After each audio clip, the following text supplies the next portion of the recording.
Esto es Pulso Latino con Alejandra Forero. Gracias por continuar en sintonía de Pulso Latino. Continuamos hablando de uno de los tópicos que en este momento está causando más preocupación en América Latina, el clima. Las fuertes lluvias y deslizamientos se han registrado también al interior de Perú. Carreteras, cultivos y hasta zonas turísticas se han visto afectadas.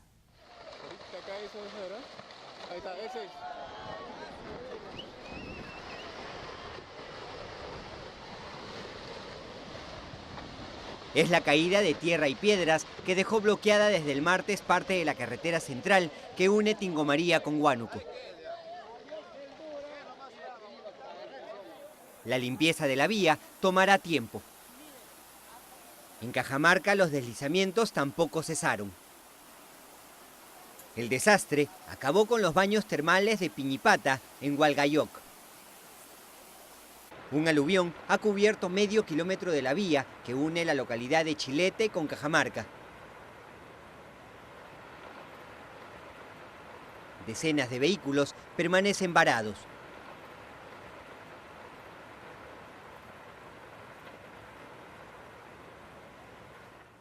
En Yauyos, 10 distritos al noreste permanecen aislados por un huaico que además terminó arrasando cultivos de maíz y destruyendo viviendas.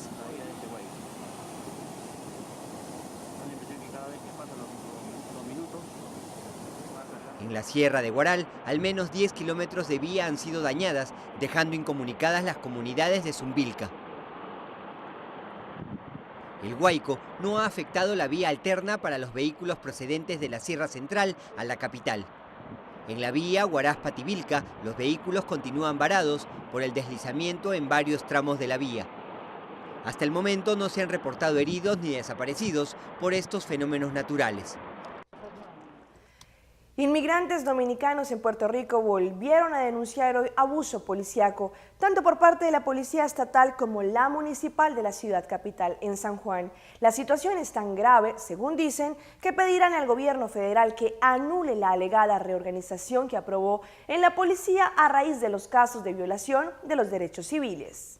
Varios casos de abuso policial fueron planteados por el Comité Dominicano en Puerto Rico. Esta es una fotografía del cuerpo del dominicano Pedro Osuna, después de un disparo que alegadamente le hizo un agente. Su vecina dice que ya el hombre estaba arrestado tras un incidente familiar con un machete cuando se dio el disparo. El policía llega y le da el alto a él. Él se recuesta de la pared. Entonces él le coge la mano y se la vira para atrás. Y ahí a quemarropa le dio el disparo. La abogada Ada Conde dice que la respuesta policial fue inadecuada. A ninguna persona se le puede dar un tiro después que ya está sometido a la autoridad pertinente. José Luis es otro dominicano que denuncia que un agente de la policía optó por llevarlo ante las autoridades migratorias al no poder procesarlo en una intervención dirigida a un compañero de trabajo. Y me preguntó el agente Maldonado que si yo tenía seguro social. Le dije, no, yo soy dominicano, nada. Yo nada más tenía la licencia de conducir. Entonces yo le pasé la licencia mía y él dijo, esto fue un error de gobierno, dar licencia a los dominicanos.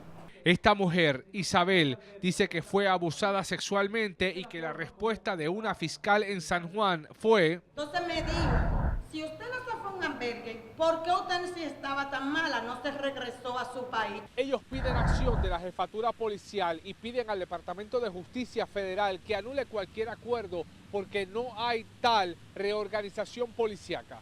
Lo que pasa en Ferguson está pasando en Puerto Rico con la comunidad inmigrante y con el pueblo de Puerto Rico también.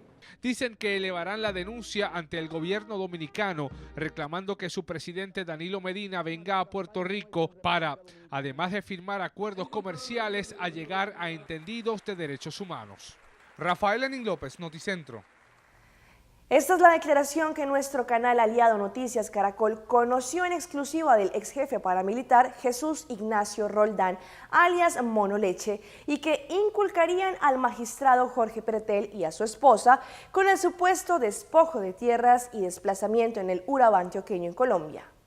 Esta declaración en versión libre del ex jefe paramilitar condenado Jesús Ignacio Roldán, alias Monoleche, que entregó ante un fiscal de Justicia y Paz, es pieza clave en la investigación contra el magistrado Jorge Ignacio Pretel y su esposa, la procuradora judicial Marta Ligia Patrón.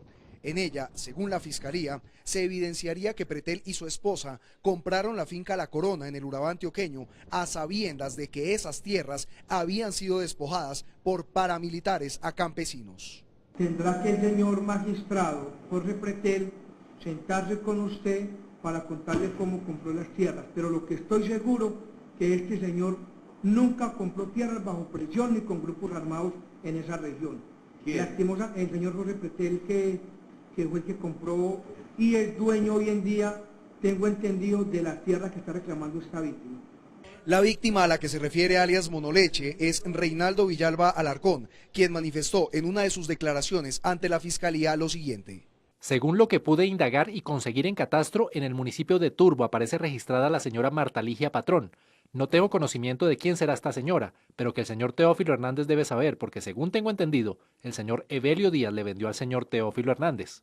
Teófilo Hernández habría sido uno de los intermediarios encargados por Pretel para la compra de este predio y Evelio Díaz, conocido como alias El Burro, un paramilitar que según alias Monoleche habría estado al servicio de Pretel. Tengo entendido que era el administrador del señor Jorge Pretel. Tengo entendido que era el administrador del señor o trabajaba con el señor Jorge Pretel. Junto a La Corona, otra finca que habría sido expropiada por las autodefensas y vendida a la familia Pretel es la conocida como Alto Bonito. Ambas suman más de 100 hectáreas y se encuentran en San José de Mulatos, en Turbo, en el departamento de Antioquia. Por estos hechos, la procuradora Marta Ligia Patrón deberá rendir interrogatorio el próximo viernes. La Embajada Dominicana en Chile niega el 85% de las solicitudes de visa anualmente. Solo 1.600 son otorgadas. La colocación de visado para viajar a ese país suramericano fue una iniciativa del gobierno dominicano para controlar la inmigración masiva de criollos a Chile. Ahora muchos pagan hasta $4.000 por una visa falsa para llegar a este país. Aide Ramírez de Noticias SIN nos tiene la segunda parte de la serie Detrás del Sueño Chileno. Santiago de Chile es una ciudad de unos 7 millones de habitantes. Ha ido creciendo la inmigración proveniente de países vecinos y de otros no tan cercanos como el nuestro, que está a casi 11.000 kilómetros de distancia. 6.500. En la actualidad se registran más de 20.000 dominicanos en el país. Hace 7 años la cifra era poco más de 2.000. Muchos llegaron en la época en que no hacía falta visado, pero desde 2012 Chile exige visa y las mafias se han aprovechado.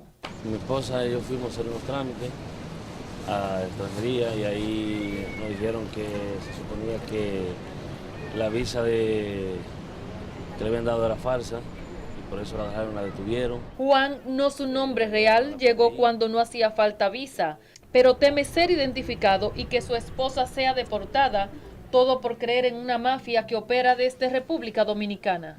Que todo era con visa, que todo legal y que aquí va a tener trabajo, no va a tener ningún problema. Y nosotros pensamos que todo era cierto. Que abusan de los dominicanos, le dicen que vienen con visa, que vienen vía Bolivia, Ecuador, y cuando llegan a Bolivia lo abandonan. Son redes que funcionan desde República Dominicana. No dejarse sorprender por inescrupulosos que siempre existen en este tipo de actividades. El embajador chileno Fernando Barrera añade que le exigen sumas cuantiosas por una visa que es gratis y con trámites sencillos. Hay todo un sistema para poder optar a ella a través de internet y de la página web del consulado y demás. Asegura que el requerimiento de visado no fue una decisión del gobierno de Chile. Fue más bien respondiendo a una petición del gobierno de las autoridades dominicanas que querían tener una suerte de mayor control respecto de los ciudadanos que estaban ingresando a Chile. Esta situación ha colocado a miles de criollos en posiciones difíciles porque ahora son presa fácil de mafias para enviarlos de forma ilegal a Chile. Muchos abandonan la tierra de Juan Pablo Duarte e incluso hipotecan sus viviendas para llegar a Chile y luego aquí son estafados. Honestamente a mí me dijeron que yo con mi profesión allá podía ganarme $200 diarios. Y cuando llegué aquí iba a ganar 185 mensual. Por esta razón, Muchos quisqueyanos se han unido a grupos que reclaman una amnistía migratoria en Chile. Yo le pido a las autoridades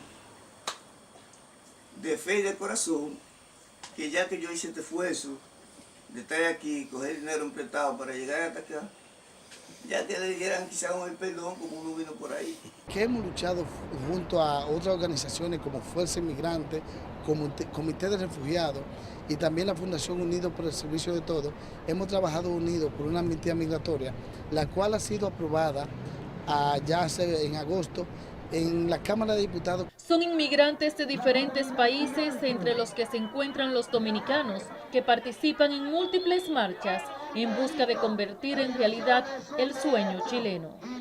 Y cerramos nuestra emisión con noticias de farándula. Un cirujano colombiano busca a la cantante Belinda para que ella le pague. El médico colombiano Alfredo Hoyos fue el encargado de embellecer a la cantante mexicana, quien resume que su belleza se debe a los duros entrenamientos y extensas jornadas de ejercicio que ella supuestamente realiza. Al parecer, la cantante mexicana Belinda se sometió al bisturí en Colombia y ahora el cirujano exige que le pague. Fuentes cercanas a la intérprete han informado que el afamado médico Alfredo Hoyos, que se especializa en realizar la liposucción, estuvo a cargo de operar a la joven y además tuvo un tórrido romance con ella.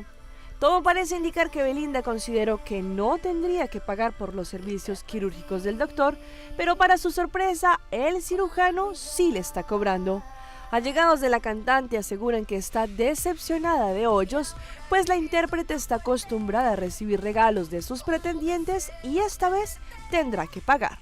Soy Alejandra Forero y llegamos al final de una emisión más de Pulso Latino. Agradecemos por su sintonía. Nos vemos en una próxima emisión. Chao, chao. Pulso Latino fue presentado por Discover it for yourself. Frisian Flag.